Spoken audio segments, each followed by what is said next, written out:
Welcome to Turner's super fun course introduction to EDUC 2700 Schools, Society, and Diversity. This will not be super fun, but I hate boring stuff during class, so I like to get it out of the way before we ever start class. I'd prefer class to be engaging and enjoyable. I hate talking at people, and that's what this involves. So I'm going to talk at you through a video, and you have to watch it before class starts. So provide a quick overview of the course. Feel free to bring questions with you to class on day one. I'd be happy to answer them either before or towards the end of class. We'll definitely cover any questions that you have about the course, but hopefully this will answer most of them. It's very simple in its design. I'm showing you a little bit of the syllabus here. You see that you get your grade in really 4 different categories. There are weekly journal entries, class attendance and participation. There are 6 big assignments and then 1 final project. The weekly journal entries are really the main way I evaluate. You'll have there's a fair amount of reading in the class. There's like 10 or so chapters in the book. I can't remember off the top of my head that I'm going to have you read. Hopefully you're a good skimmer because you don't have to read them deeply. Before each reading, there will be some prompting questions to kind of show you what to look for. And then that's followed up in class. We talk about the reading. We get around the table, we share ideas, talk about what we learned. I of course, try to bring some insight to the table, but you will own this class. Most of it will be you sharing with your colleagues and table mates what you learn and pull from the readings and from the discussions as well. And then each reflection, it's due at the end of each week, is your big takeaways. It doesn't have to be long. I'll have a small rubric for you to follow in the Canvas course shell for that. But it's really just your main takeaways. It's very simple. I don't believe in asking detailed questions about the reading. There's nothing multiple choice. I actually despise that.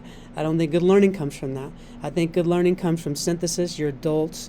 You're capable of learning this way. Hopefully you're motivated future teachers, and you want to know the information that we're going to talk about in the class and that I'm going to have you read about in the class. I'm not a huge proponent of books always, but I do think a book is a good way to learn, and the book that they've chosen for this course is not too bad. Second way you get points is class attendance and participation. The class is highly involved. If you do not come to class, you're not going to gain a lot from the class. You're going to get what you get, but you're not going to gain the insight of your fellow students and your fellow future teachers, which is really valuable, and it'll expand your thinking exponentially, I believe. So I put a heavy weight on coming to class. I know that seems sub-college, but I just think you need to be there. If you're not there, you're going to miss out. So you get points, a fair number of points for coming to class. The biggest points come from 6 big assignments. They're 100 points each. Some of them are fairly lengthy, some of them aren't, and we'll go through them as they become due, as they get closer to their due dates. Most of them are pretty self-explanatory. A couple of them we actually will spend class times working on, so this is not as overwhelming as it might look in the beginning. And then there's a final project, which will be something along the lines, I'm actually still working on it, something along the lines of your educational why, or a philosophy statement, something like that. Course grading, you can see I base it on total points, and I just tell you straight out how many points you have to get for an A, B, so on. You have to get a B- or better in education classes in order to get credit for them, so really shouldn't even display anything beyond the B-. Hopefully you get an A. It's not going to be hard to get an A. It's going to be a matter of showing up and doing the work. Will be easy to get an A. I want to take the pressure off of being difficult to get a grade, and I'll explain why I do that during the class at some point, because I want you to focus on learning, and I want you to be self-motivated learners, not learners that are motivated by a grade.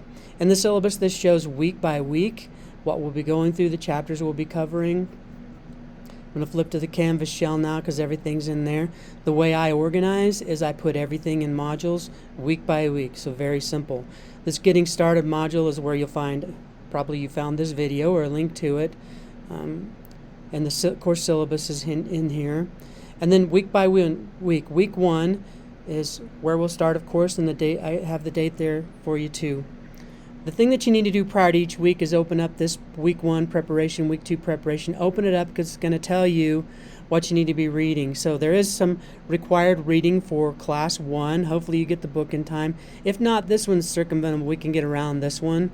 But each week thereafter, you really need to do the reading at least You don't have to deep read everything, but you need to at least skim and read the important parts of the chapters so that you're prepared to be a good participant in the discussions. If you open up the preparation folder,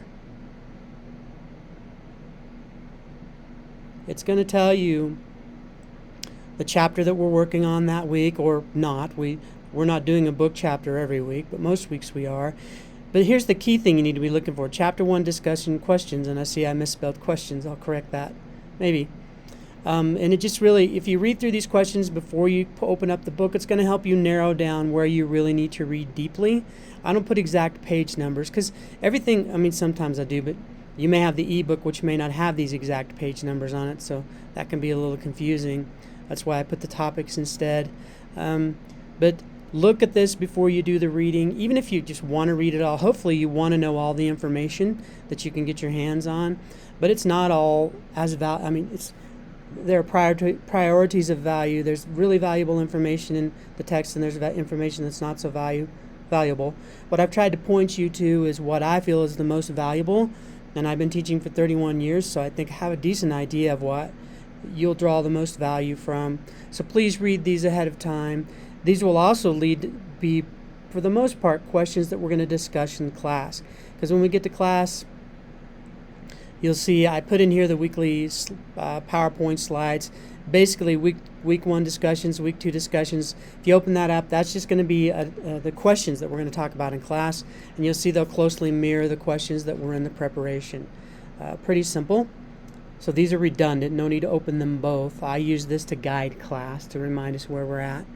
And then each week you'll have a journal entry. So you open up the journal. It's really simple. It's open-ended. You just type text into the journal entry. You get 25 points for it. Almost always you'll get 25 points. If you type one sentence that doesn't mean much, I'm not going to give you full points for that, obviously. Probably I'll email you and say, would you please put more information in here or really provide more detail regarding your learning. We'll go back and forth a little, but for the most part, you'll get the full 25 points on the journals. Very open-ended. I do not dictate what you need to learn. The reason I like the journals is because if I leave it open-ended and I say, you just tell me, you give me your main takeaway, then I really see what you took away, what you learned, what you're going to own from the information we talked about. And if I see in the journal entries that what I hoped your takeaway would be didn't happen, then I'll highlight it in the next class period. So it's really an assessment for me to make sure through the discussion, because I give control almost completely over to the students in my classrooms. So in doing that, sometimes my objectives may not be accomplished completely. So I look at these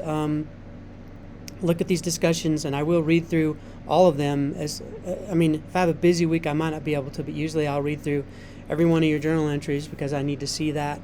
And if I see that you missed something important, then we'll go through it real quickly the next class period to make sure we take care of that. And that's pretty much it. Week by week, it follows the same process, really simple. As the assignments come due, I put them in the modules, and again, we'll go over those in more detail as they come due week by week. I tried to spread out stuff to make it fairly doable, but there are a couple of weeks I think that are busier than others. So just I've opened every module so you can look ahead and see where you're going. If you're a really good planner, you might want to plan out your weeks week by week. So this just gives you like week 8. Looks like there's quite a bit of stuff in week 8. It's not as bad as it seems, but you may want to look for that stuff to help you in your planning. That's pretty much it. Pretty simple class, pretty simple the way it's put together. You will enjoy the class. You will take a lot from the class, I promise. The methods I used to teach, sometimes it seems counterintuitive, but I think you'll be surprised how much you take away from the class when you're really allowed to open up and pull the learning out for yourself. And the class lasts, almost 3 hours. We will never go that long, for one thing. And if we do go even close to that long, it won't seem that long, I promise. You really enjoy this class, and I'm looking forward to meeting all of you and getting to know all of you.